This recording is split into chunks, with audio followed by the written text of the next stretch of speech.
Rádio FMG Educativa, a estação do conhecimento. Falando de livros.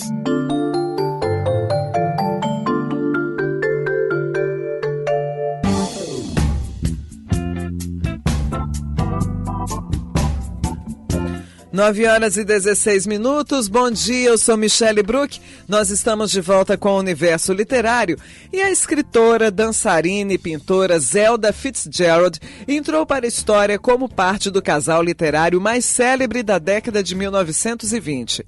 Ao lado do escritor Scott Fitzgerald, ela personificou o charme dos Estados Unidos e se tornou um reflexo da sociedade americana da época. A escritora foi diagnosticada com esquizofrenia aos 30 anos e escreveu seu único romance durante as primeiras semanas de estada em uma clínica onde se tratava. Save Me the Waltz, ou Esta é Minha Valsa, é um romance autobiográfico que explora episódios da relação de Zelda e Scott Fitzgerald e gerou grande conflito na vida do casal. A maioria das biografias da artista prioriza a figura de seu marido e sua vida com ele. Recentemente, no entanto, tem crescido o interesse por estudar a vida turbulenta de Zelda Fitzgerald. Com os 70 anos de morte da escritora, completados em 2018, sua obra entra em domínio público agora em janeiro de 2019. Para sabermos mais sobre a relevância de sua obra e a influência que teve na produção literária de Scott Fitzgerald, vamos conversar agora com a tradutora e mestre em estudos da linguagem, Marcela Lanius. Bom dia, Marcela. Bom dia a todos que estão ouvindo.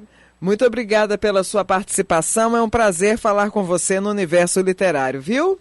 Imagina, eu que agradeço o convite, mas para poder falar sobre a Zelda. Maravilha. Marcela, qual que é a importância da obra da Zelda Fitzgerald para a literatura dos Estados Unidos? Pois é, a obra dela acabou ficando muito esquecida por muitos anos, principalmente porque, como ela entrou, justamente como você comentou, né? Ela entrou para o cânone literário, para o imaginário popular norte-americano como a esposa de um grande escritor. Então, por essa identidade de apêndice, né, que é uma das biógrafas dela coloca, assim, como ela sempre foi um apêndice à obra e à imagem do marido, a obra dela ficou muito esquecida. E foi só a partir da década de 70 que isso começou a mudar. Em 1970 sai a primeira biografia dela nos Estados Unidos, que foi escrita pela Nancy Milford, que foi, de fato, a primeira pesquisadora a se voltar para a obra dela e a analisar os cartas, né, porque nada disso tinha sido publicado. E é aí que a gente começa, então, esse movimento de entender o que ela deixou para trás, né, porque ela escreveu uma obra bastante escassa mesmo, ela deixou apenas um romance, que é o Save Me the Waltz, que foi escrito em 1932. Ela escreveu uma peça de teatro no ano seguinte, em 1933, o Scandalabra, e escreveu 8 contos e alguns artigos. Então é uma obra bastante restrita, mas que tem um potencial linguístico mesmo, literário, que ainda é pouco explorado. Uhum. Ultimamente tem crescido, né, Marcelo, o interesse por estudar a vida turbulenta de Fitzgerald. Sim. É possível dizer o porquê, a razão deste movimento? Eu acho que a Zelda, infelizmente, assim como tantas outras, ela faz parte desse conjunto de mulheres que a Eileen Bernstein, que foi uma contemporânea dela, disse que era uma maldição dupla, de ser mulher e ser artista. E a Zelda, assim como tantas outras, né? A gente pode citar a Anna Menzetta, a Margaret King, a Camille Claudel, a Clara Schubert, tantas outras mulheres que eram artistas e que produziram obras, sejam elas obras literárias, obras musicais, sejam pinturas, obras artísticas, visuais, e foram um pouco ofuscadas e apagadas pelos seus maridos, pelos seus companheiros, pelos seus pais, pelos seus filhos. Então, há um pouco essa configuração de um cânone que uma pesquisadora dos estudos da tradução, a Olga Castro, identifica como um cânone patriarcal, né? Um cânone que consagra esses homens e que desmerece, de uma certa maneira, a obra dessas mulheres. Uhum. E a Zelda é, infelizmente, um exemplo de muitos que a gente poderia dar. Ela foi diagnosticada com esquizofrenia aos 30 anos. De que forma essa condição influenciou na produção dela, Marcela? Pois é, o diagnóstico dela foi exatamente em 1930, né, 10 anos depois do casamento dela, quando ela estava prestes a completar 30 anos. E é bastante interessante a gente notar justamente que, como algumas pesquisadoras dos Estados Unidos já notaram, que não só a esquizofrenia era um diagnóstico bastante comum na época para mulheres norte-americanas, desde 1910, isso acabou se tornando uma questão. Né? Muitas mulheres foram diagnosticadas com esquizofrenia, sobretudo mulheres norte-americanas. E então, a Zelda vai ser diagnosticada justamente entendendo, dentro de um olhar clínico, um dos sintomas que foi tido como o maior sintoma, um dos maiores sintomas dela, era justamente o que na literatura dela se faz mais potente, que é esse uso bastante idiosincrático da linguagem. Né? Algumas pessoas, escritores e amigos do casal na época, disseram, assim, o Edmund Wilson, que foi um crítico muito importante, era um amigo muito próximo dele, disse que ela escrevia e falava de uma maneira muito diferente. Assim, ela ordenava pensamentos, misturava imagens, se transparece na escrita. E isso, infelizmente, foi tido como um sintoma, né? Foi enquadrado como um sintoma da esquizofrenia no sentido de ser uma desordem de pensamento. Uhum. E é interessante a gente notar que, desde esse diagnóstico, então, ela vai passar o resto da vida tentando e saindo de diferentes ajustes psiquiátricos, né? Ela vai ter momentos de normalidade, momentos de internação. E o romance, então, a primeira obra, de fato, que ela vai escrever, fora os contos, que foram publicados com o nome dela de marido. O primeiro romance que ela escreve em 32, que é o Save the Waltz, e como você mesmo comentou, é escrito enquanto ela está internada, né? Escrito como uma espécie de terapia, um exercício que ela podia fazer. E ela escreve um romance inteiro em 6 semanas. Essa obra, pegando o gancho que você mencionou aí, o Save the Waltz, ela foi escrita enquanto estava internada, e como é que ela, a Zelda, abordou os aspectos de sua vida ao lado do marido? Pois é, ela vai fazer, bastante interessante, assim, eu tenho, no prefácio que a gente tem a tradução brasileira do Save the Waltz, que foi publicado como Esta Valsa Minha, a gente tem um prefácio belíssimo do Caio Fernando Abreu. E nesse prefácio ele diz que o Save the Waltz é um pouco essa tentativa, apesar das mutilações, de continuar a vida. E eu acho que é isso que ela faz, assim, que ao se constatar nessa posição de uma mulher de 30 anos que até então não tinha construído nenhum tipo de carreira artística, de repente uma mulher que agora era doente, né, ia carregar esse diagnóstico pro resto da vida. Eu acho que o romance ela tenta revisitar os fatos da vida dela até o momento onde ela estava, né? Então, para tentar, eu acho que reconstruir um pouco essa vida fragmentada. Então, o que ela faz? Ela começa o romance com o personagem principal, que é ela, né, que se chama Alabama. Então, é uma fotografikação do estado onde ela nasceu. Ela é uma jovem polícia, assim como a Zelda foi. E ela vai recontar a vida dessa jovem desde os tempos de infância, adolescência, até o casamento, até a Primeira Guerra Mundial, que é quando ela vai conhecer o Fitzgerald, né, ele era um soldado. E aí, no romance, então, ele vai ser um pintor, ele não é um escritor, é o David Knight. Eles vão se conhecer, ela vai recontar o casamento, vai recontar os primeiros anos de casamento, as primeiras viagens, quando eles se mudam para Paris, quando eles conhecem a Geração Perdida, quando eles vão para a Riviera Francesa, até o diagnóstico, né? Uhum. A diferença que eu acho que é importante a gente contar no romance é que a Zelda não conseguiu construir uma carreira de bailarina, né? Ela teve colapso e foi diagnosticada como esquizofrênica antes dela conseguir, de fato, se ensinar como bailarina. Uhum. E no romance ela consegue. Uhum. No romance a personagem dela vai aceitar um convite para ser uma bailarina profissional. E para isso ela vai ter que abandonar o esposo e a filha. Ela vai se mudar para a Itália sozinha. Só que lá ela vai sofrer uma infecção no cérebro. Então, se por um lado a Zelda da vida real perdeu a sanidade, de uma certa maneira, a gente pode dizer, no romance ela vai perder a habilidade de dançar. Entendi. Então, ela vai ter que encerrar o romance justamente nesse momento, que era o momento onde ela estava. Entendi. É interessante que você mencionou anteriormente uma série de artistas, mulheres, como a Camille Claudel e tantas outras, e você falou uma coisa que me chamou a curiosidade, que era comum as mulheres nessa época serem diagnosticadas com esquizofrenia. Você sabe o motivo disso? Pois é, não, a gente não conseguiu ainda identificar o motivo, mas muitos pesquisadores, principalmente nos Estados Unidos, né, que têm pesquisado isso, e sobretudo uma das biógrafas da Zelda, a Linda Wagner Martin, que é uma grande pesquisadora de literatura norte-americana, ela publicou a última biografia em 2004. E ela diz que, possivelmente, a esquizofrenia se tornou uma espécie de diagnóstico tampão, assim como a histeria havia sido nos séculos anteriores. Era mais fácil, talvez, diagnosticar, encontrar esse diagnóstico, porque o que aconteceu com a Zelda é bastante sintomático, eu acho. Depois que ela recebe esse diagnóstico, muitos amigos e, enfim, conhecidos do casal, né, do Gerald, isso é relatado em muitos estudos. Como muitos deles, de repente, começaram a se lembrar de histórias nas quais a Zelda era louca. Né? Então, ela rapidamente ganha esse status de louca. E isso é como muitos pesquisadores, principalmente pesquisadores feministas, já notaram, é uma maneira de não só controlar, mas de influenciar uma esposa ou uma mulher que pode, talvez, ser um pouco excêntrica, ou que tenha algum tipo de comportamento que não é socialmente aceitável. Entendi. Muito bem, são 9h27. Bom dia para você que está no universo literário da Rádio FMG Educativa. Eu sou Michele Bruck.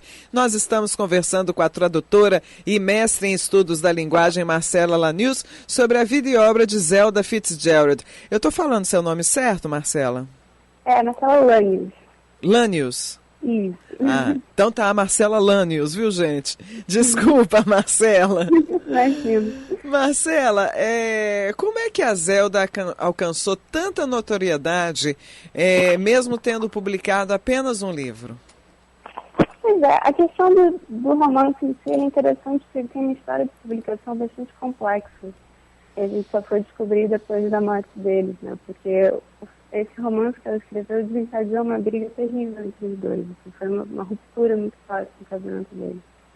Mas eu acho que o interesse nela se dá justamente não só nessa vontade mais recente, né, da gente entender o que ela escreveu e quem foi essa mulher, mas também porque naquela época os Fitzgerald tinham esse status de um casal que todo mundo conhecia, né? Eles eram, na década de 20, como você mesmo comentou, eles personificaram esse sucesso americano pós-guerra. E ela própria teve uma vida, assim, que se a gente conta os fatos principais, é quase um filme trágico, né? Ela cresceu no Sul, ela veio de uma família bastante estabelecida, ela se casa no ano de 1920 com o Fitzgerald de Nova York, então eles realmente inauguram essa era do jazz, né? Essa década incrível. Em 1930, quando os Estados Unidos estavam passando por uma crise terrível, os dois também estavam nessa crise terrível, que seguiu ao diagnóstico dela. Eles caíram em desgraça, né, depois de 1934, até a morte do Fitzgerald em 40, ele morre um autor completamente desconhecido, e ela morre em 48 num incêndio no manicômio, né, no asilo psiquiátrico, quando ela estava internada. Então, acho que a própria vida dela já é uma vida que traz um interesse muito grande. Sabe-se alguma coisa do trabalho da Zelda em outros campos da arte? Porque você falou que ela também tinha uma pegada de dançarina, a contista, poetisa, pintora. Em outros campos a gente sabe alguma coisa? Pois nos Estados Unidos a gente tem uma coletânea os Collected Writings, né, a obra completa dela literária, que foi publicada na década de 90, então tem todos os contos, todos os artigos, ensaios, que ao todo deve chegar em torno de 15, talvez. O romance, como eu comentei, a peça. Em termos de dança, a gente não tem nenhum tipo de registro, além do romance, né, como o romance dela é um pouco essa essa luta para tentar encontrar uma identidade dela, né? E para ela naquela época era como dançarina. Então, ele é hoje em dia considerado um dos melhores romances que retrata essa realidade, né? De dança, de uma dançarina. E a gente tem as pinturas. Ela pintou muito ao longo da vida, principalmente depois que o romance e a peça que ela escreveu em 32 e 33 foram realmente fracassos assim, de crítica. Ela ficou um pouco decepcionada com a recepção das obras, não tentou mexer nelas, assim. Então ela voltou para a pintura depois disso, né? E passou o resto da vida pintando. Só que a gente tem dois problemas. O primeiro é que ela pintava por cima de obras, então ela pintava alguma coisa, pintava a tela de branco, depois pintava de novo, e assim seguia. E a segunda é que a mãe, depois que ela morreu em 48, ela deixou muitas obras na mãe, né? Na casa da mãe dela, no sul. E a mãe queimou muito esses quadros. Então hoje eu acho que talvez 20 ainda existam, 15, é uma coisa bastante restrita. O que o casal Fitzgerald tinha de diferente em relação a outros casais, uma vez que é sempre comum trazer a figura de um e outro quando se fala do Scott, se fala um pouco da Zelda e vice-versa? Eu acho que é interessante a gente notar que eles construíram uma identidade pública como casal, né? E essa identidade estava justamente formada no fato de que quando eles se casaram, em 1920, ele tinha acabado de lançar o primeiro livro, fazia 1 ou 2 semanas, o livro já estava esgotado. Então ele realmente foi anunciado e alardeado como esse grande escritor da nova geração, né? Como os jovens entendiam o que os jovens também estavam querendo dizer. E ele construiu também, ele e a Zelda construíram essa identidade de um casal de possibilidades. E eu acho que talvez o mais singular, e que depois acaba se tornando um pouco perigoso, é que o Fitzgerald constrói essa identidade para a Zelda de musa, né? Ela vira a grande musa, a grande inspiração. Ele disse várias vezes ao longo da década de 20, em várias entrevistas, que ele de fato se casou com a heroína das histórias que ele escrevia. Né? Então ele falou isso várias vezes depois em outras cartas. Assim. Eu fiz dela tudo que ela é, eu criei essa identidade, tudo que ela é hoje, é porque ela escreveu nos meus livros. Então ela muito rápido ganhou esse status também de ser a grande criação do marido, né? Como ela era anunciada. Entendi. Marcela, o que você acha, qual o elemento que você acha que está presente na obra de ambos e que os coloca como o casal literário mais célebre da década de 1920? Eu acho que, em termos de obra do Fitzgerald, assim, ela já foi extensivamente comentada, né? Especificamente com Gatsby, mas é interessante a gente notar que as obras que ele escreveu antes, né, os 2 romances que antecedem o Gatsby e os contos que ele escreveu, eu acho que os contos são bastante poderosos e ele próprio dizia que não gostava de escrever os contos, né? Ele escrevia os contos só para se manter, ele queria mesmo escrever os romances, mas os contos são muito poderosos. Tem realmente ele consegue construir um universo ali que não só era muito fiel ao que indica, né? Que era bastante fiel ao que estava ali e que a gente hoje em dia é fácil de esquecer isso, mas quando ele lança o primeiro livro, né, o The Side of Paradise, em 1920, aquilo era considerado literatura experimental, né? Assim, ele usou gírias e colocalismos e dialetos que as pessoas não escreviam, assim, era disputado nas ruas. Então acho que a obra dele existe muito mais para além do Gatsby, que realmente é um clássico, mas ele tem outras obras que são bastante interessantes. E eu acho que o da Zelda, assim, a grande potencialidade da obra dela é justamente a linguagem, né? Assim, ela consegue construir imagens e fazer quebras e rupturas em o que seria uma narrativa tradicional. Assim, é bastante interessante, eu acho particularmente bem significativo o fato de que todas as personagens dela, principais dos contos e do romance, são mulheres. Então elas são sempre mulheres que de alguma maneira se assemelham a ela, assim, há um tracinho de Zelda ali. Então é como se é uma tentativa da gente poder ver o mundo com os olhos dela, né? Entendi.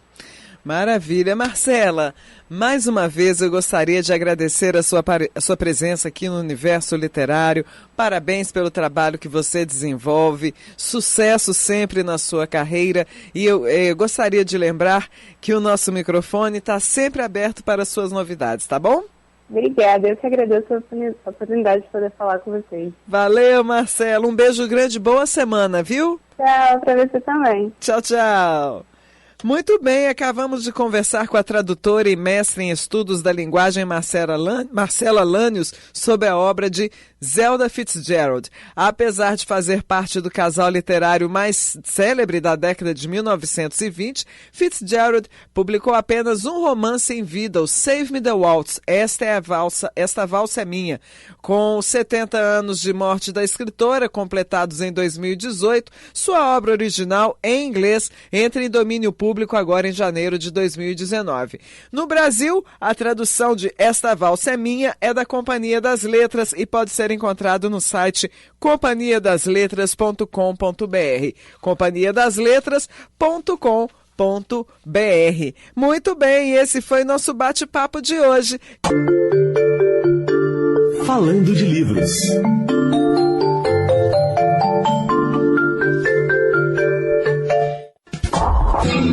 O FMG Educativa, a estação do conhecimento.